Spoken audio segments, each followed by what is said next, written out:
L'actualité financière au menu de la fiche d'audience du président de la République. La Banque arabe pour le développement économique en Afrique réaffirme sa volonté d'accompagner le Sénégal dans ses projets. Et pour ce faire, elle entend s'aligner sur les priorités du gouvernement. C'était l'occasion pour moi pour présenter à son Excellence mes félicitations et de féliciter son Excellence et le gouvernement sénégalais pour la dernière sortie sur les marchés financiers qui a été un succès éclatant en si peu de temps. Et j'ai aussi eu l'opportunité de présenter à son Excellence donc la Banque arabe pour le développement économique en Afrique, la BADEA, et le groupe de coordination arabe, les 10 institutions financières sœurs de la BADEA, et exprimer toute notre disponibilité à accompagner son Excellence et le gouvernement sénégalais dans la mise en œuvre de leur programme de gouvernement et de financer les opérations et programmes prioritaires qui seront définis en fonction des besoins du pays. Et au cours des prochaines semaines, nous allons ensemble convenir des priorités du gouvernement sénégalais qui seront financées par la BADEA pour le groupe de coordination arabe, mais aussi des approches innovantes de financement que nous pourrions développer ensemble.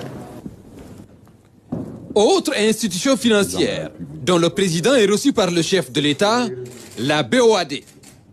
Les discussions entre le président Bassirou Diomaye Faye et Serge Ekoué ont porté sur 3 sujets principaux. Nous avons déjà commencé par le féliciter, très chaudement le féliciter pour sa brillante élection à la tête du pays. C'était un événement majeur, non seulement pour notre zone, pour le pays, mais également pour l'Afrique. Il y avait beaucoup de messages dans son élection.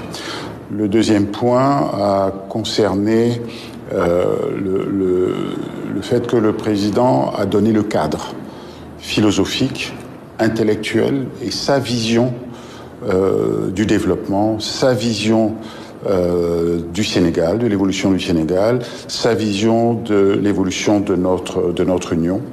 Et il a donné des éléments de cadrage. La Banque ouest-africaine de développement s'engage à soutenir le Sénégal dans la transformation systémique voulue par le chef de l'État avec un accent particulier sur les préoccupations de l'heure.